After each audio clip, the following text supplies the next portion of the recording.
నమస్తే అందరికీ, welcome to Siddhu and moms channel. ఇవాళ మామిడికాయ పులిహోర చేస్తున్నాను. 1 గ్లాస్తో చేస్తున్నాను.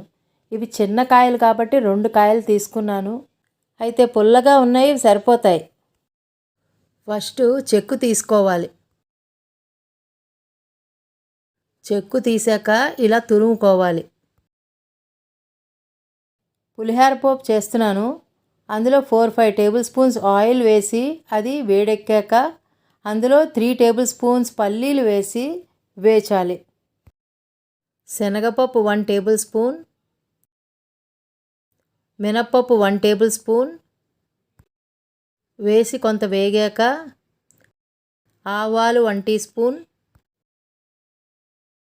ఇంగువ 1 టీ స్పూన్ వేసి వేపాలి.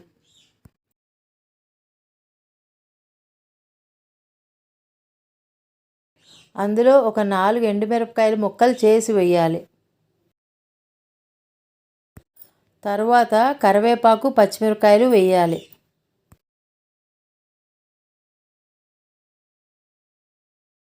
ఒక 1/2 టీ స్పూన్ పసుపు వేయాలి. అంతా కలిపాక వేగిపోయాక ఆపేయాలి.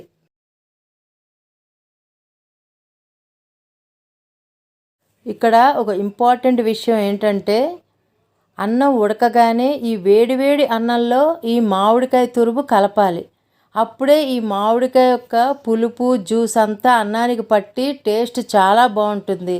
అదే చల్లారిన అన్నంలో కలిపితే అంత బాగుండదు. ఇదే ఇక్కడ ముఖ్యమైన టిప్. మామిడికాయ తురుము అన్నంలో బాగా కలిపాక దానికి సరిపడా ఉప్పు, 1/2 టీ స్పూన్ షుగర్ వేయాలి. ఈ షుగర్ ఇక్కడ మనం స్వీట్నెస్ కోసం వేయటం లేదు. ఉప్పు, కారం, పులుపు అంతా బ్యాలెన్స్ అవ్వడం కోసం, ఒక టేస్ట్ కోసం మనం వేస్తున్నాం. ఈ పులిహోర పోపు కూడా ఇందులో వేసుకుని బాగా కలుపుకోవాలి.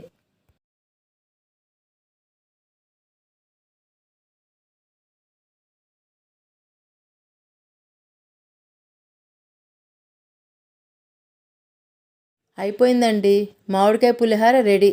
అయితే ఈ పులిహోర తినడానికి ఒక 2-3 అవర్స్ బిఫోర్ కలుపుకుంటే తినేటప్పుడు ఊరి చాలా బాగుంటుంది.